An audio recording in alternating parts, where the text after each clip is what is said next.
Hello students, आज हम discuss करेंगे क्यू डिपेंडेंट फॉरगेटिंग। इसको रिट्रीवल फेलियर थ्योरी भी कहते हैं। ये फॉरगेटिंग की एक थ्योरी है। Let's begin. Q dependent forgetting.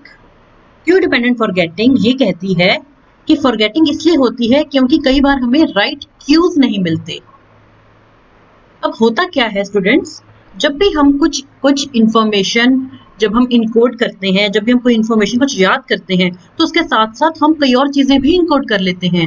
जैसे कि उस वक्त जब हम इंफॉर्मेशन गैदर कर रहे थे, जब भी हम कुछ याद कर रहे थे, जब भी कोई मेमोरी बन रही थी, तो उस वक्त लोकेशन क्या थी, वो कहाँ पे थे हम उस वक्त। Place, location, external environment. इसी के साथ साथ हम कंटेक्स्ट उसका यानी कि कंटेक्स्ट, लोकेशन, ये हम इनकोड कर लेते हैं। साथ साथ हम ये भी इनकोड कर लेते हैं उस इंफॉर्मेशन के साथ कि उस वक्त हमारी अपनी स्टेट क्या थी, हमारी स्थिति क्या थी, कंडीशंस क्या थी, हमारी अपनी मेरी सब्जेक्टिव फीलिंग्स क्या थी, जिसमें आ जाता है पेन, हंगर, थर्स्ट, मैं उस वक्त क्या फील कर रही थी, मूड, सब्जेक्टिव फीलिंग्स जो सिर्फ मुझे पता है, वो भी साथ के साथ इनकोड हो जाती हैं। तो ये होते हैं हमारे क्यूज, हिंट्स, प्रॉम्प्ट्स। तो क्यूज क्या होते हैं?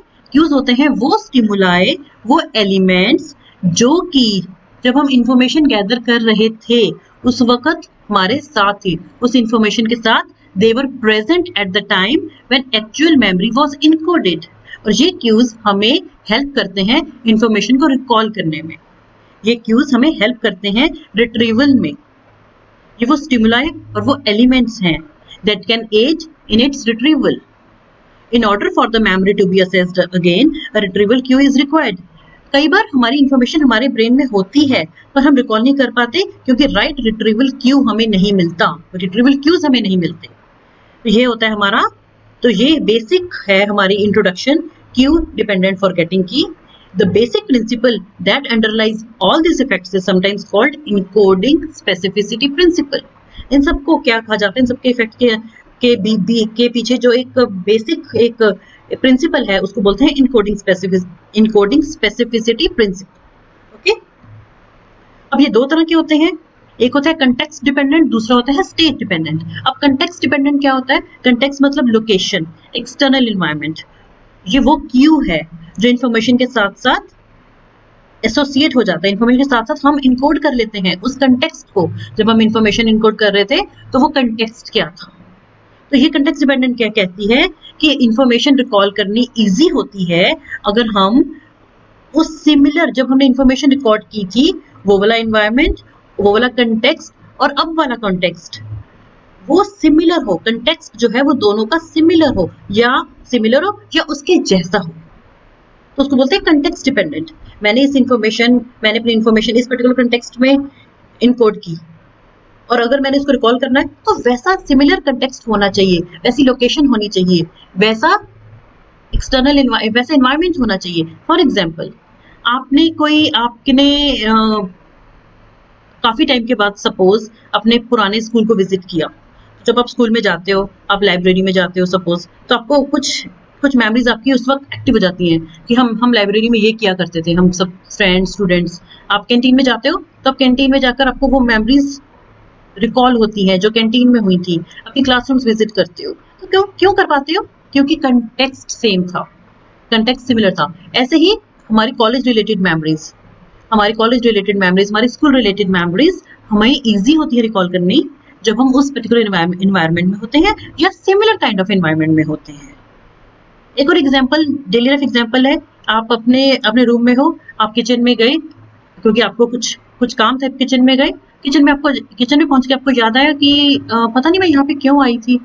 तो आप क्या करते हो? इमीडिएटली आप सोचने की कोशिश करते हो, आपको नहीं मिलता, और वापस आप अपने रूम में जाते हो और आपको रूम में जाकर याद आ जाता है कि मैं किचन में क्यों गई थी। ये सबके साथ होता है। ऐसा क्यों होता है? वो जो रूम है वो कंटेक्स्ट है उस वक्त, क्योंकि आपको जो चाहिए था, आप किचन में जिस काम के लिए गए थे, वो वाली इंफॉर्मेशन वो आपने उस रूम में इनकोड की थी। अब उसी रूम में वापस जाते हो, किसी रूम में नहीं जाते, क्योंकि वही रूम, वही कंटेक्स्ट बनता है और उस रूम में जाकर आपको याद आ जाता है, ओके मैं किचन में पानी लेने गई थी या कोई पर्टिकुलर चीज लेने गई थी, तो ये होता है हमारा कंटेक्स्ट डिपेंडेंट। जो कंटेक्स्ट सेम होता है, सिमिलर होता है, तो हमारे को मेमोरी को हमारे को रिकॉल करना हमारे लिए इजी होता है। This is context dependent. Okay, so it is our tendency to forget things which are out of context. जब चीजें आउट ऑफ कॉन्टेक्स्ट हो जाती है तो हमें चीजें याद ही नहीं आती। ओके, नेक्स्ट है स्टेट डिपेंडेंट। स्टेट डिपेंडेंट क्या होता है? स्टेट क्या है हमारी, हमारी कंडीशन क्या है, हमारी फीलिंग्स क्या थी जब हमने पर्टिकुलर इंफॉर्मेशन इनकोड की, how we felt at that time, हमारे बायोलॉजिकल, हमारी साइकोलॉजिकल स्टेट, मेरे को उस वक्त क्या फील हो रहा था, हंग्री, थर्स्टी, पेन, वो सब कुछ हमारी स्टेट के अंदर आ जाती है। वो फीलिंग्स जो कि सिर्फ मुझे पता है, वो स्टेट के अंदर आ जाती है, वो स्टेट डिपेंडेंट बन जाती है। स्टेट में अराइज फ्रॉम ये अराइज किससे होती है? सपोज आप कभी किसी ड्रग के इन्फ्लुएंस में हो, आप ड्रंकर्ड स्टेट में हो, आपका मूड क्या है, ये सब कुछ स्टेट के अंदर आ जाता है, स्टेट डिपेंडेंट हो जाता है। तो अगर हमने कोई इन्फॉर्मेशन इनकोड की है किसी पर्टिकुलर स्टेट में, जैसे कि सपोज आपका मूड अच्छा है या खराब है, या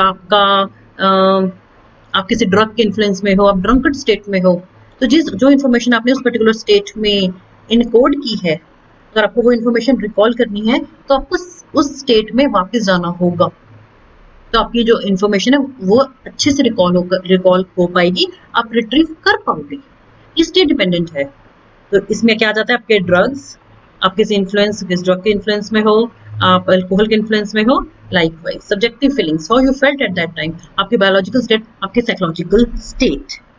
ओके, फॉर एग्जाम्पल एक एक सपोज कोई इंसान ड्रंकर्ड स्टेट में है, वो अपने फ्रेंड्स के साथ बैठा है, उसने कोई इन्फॉर्मेशन, कुछ फ्रेंड्स ने जोक सुनाया तो उसको याद रह गया उस सिचुएशन में।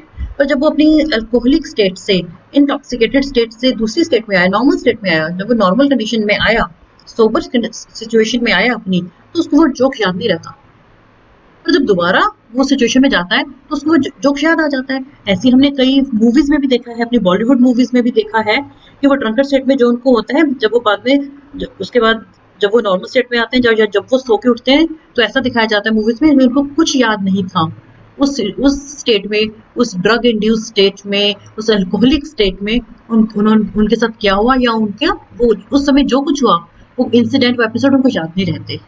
तो यही दिखाना चाहते हैं कि this is state dependent forgetting है ये। So this is, hope you understood, so this is our Q dependent forgetting, जिसको रिट्रीवल फेलियर थ्योरी भी कहते हैं।